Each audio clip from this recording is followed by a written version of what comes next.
Hello guys, welcome back to our new YouTube video. आज की इस कंप्लीट वीडियो में और शॉर्ट वीडियो में हमारा टारगेट होगा कि FEEE के मोस्ट इम्पॉर्टेंट क्वेश्चंस क्या क्या हो सकते हैं।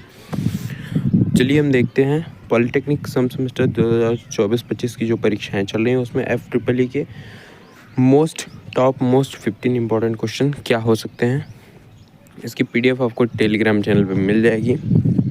चलिए बिना किसी देरी किए वीडियो की शुरुआत करते हैं। जैसा कि आपको अपने स्क्रीन पे दिखाई दे रहा होगा, FEEE के टॉप मोस्ट इम्पॉर्टेंट क्वेश्चन की हम केवल बात करेंगे।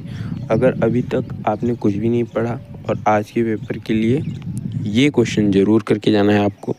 अगर आपने अभी तक कुछ भी नहीं पढ़ाई की है तो FEEE में ये टॉप 15 क्वेश्चन अगर आप करके जाते हैं तो पास होने लायक तो ज़रूर आपका स्कोर हो जाएगा, क्योंकि आज के पेपर में ये सारे क्वेश्चन बनने वाले ही हैं।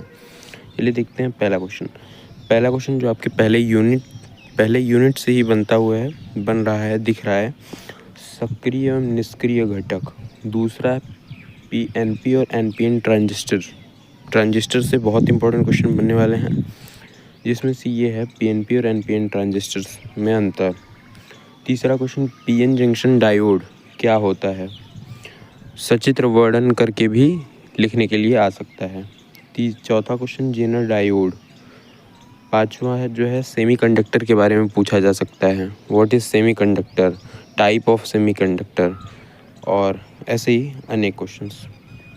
क्वेश्चन नंबर 6 LED का सचित्र वर्णन करके डेफिनेशन लिखने को आ सकता है। LED के बारे में, LED के गुण, बहुत कुछ पूछा जा सकता है। दूसरा जो इम्पोर्टेंट है डी मॉर्गन प्रमेय। तीसरा है जो है P type and N type semiconductor. देखिए सेमीकंडक्टर के टाइप वाला क्वेश्चन यहाँ पे आ गया है।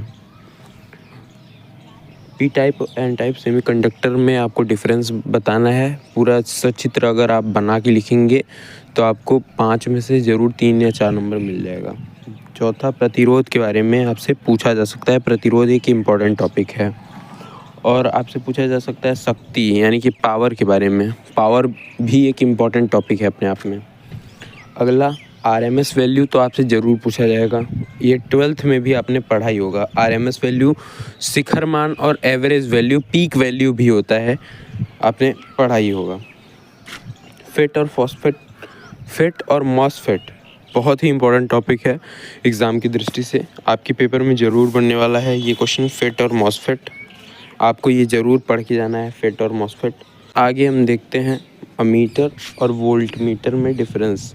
अमीटर और वोल्टमीटर में डिफरेंस आपसे पूछा जा सकता है, और ये तो इम्पोर्टेंट टॉपिक था ही। फेट और मॉसफेट बहुत ही इम्पोर्टेंट टॉपिक है। क्वेश्चन नंबर 10 किरचॉफ का नियम आपके लिए बहुत इंपॉर्टेंट है, चाहे वो KCL लॉ हो चाहे KVL लॉ हो। किरचॉफ का करंट नियम हो या फिर वोल्टेज नियम हो, दोनों आपके लिए बहुत ही इंपॉर्टेंट है और दोनों एग्जाम में बन सकते हैं। कोई भी पूछा जा सकता है। अब ऐसे कौन बता सकता है कि केवल KCL लॉ पूछा जाएगा या फिर केवल KVL लॉ पूछा जाएगा। अगर किरचॉफ का नियम पूछता है तो आप दोनों लिख के आएंगे, आपको दोनों लिखना है। और आगे देखते हैं हम। दूसरा है फैराडे का विद्युत चुंबकीय प्रेरण का नियम। ये भी बहुत इंपॉर्टेंट है आपकी पेपर की दृष्टि से देखा जाए तो। क्वेश्चन नंबर 3 ओम का नियम भी बहुत ज़्यादा इंपॉर्टेंट है। क्वेश्चन नंबर 4 लेंज का नियम भी इम्पॉर्टेंट है आपके लिए। क्वेश्चन नंबर 11 अगर देखा जाए तो स्टार एवं डेल्टा संयोजन, what is difference between star and delta combination. Most important question है, अभी तक तो बार बार देखने को मिल रहा है आँख से। ये क्वेश्चन भी आपसे पूछा जा सकता है। क्वेश्चन नंबर 12 एनालॉग एवं डिजिटल सिग्नल में अंतर, ये क्वेश्चन भी पूछा जा सकता है। क्वेश्चन नंबर 13 विद्युत एवं चुंबकीय परिपथ में अंतर, what is difference between electric and magnetic circuit. ये क्वेश्चन भी आपके लिए बहुत ही इंपॉर्टेंट है, ये क्वेश्चन भी बन सकता है। क्वेश्चन नंबर 14 ट्रांसफार्मर के बारे में आपसे पूछा जा सकता है। एक क्वेश्चन और है मोटर के बारे में पूछा जा सकता है, विद्युत मोटर के बारे में, जनरेटर के बारे में पूछा जा सकता है।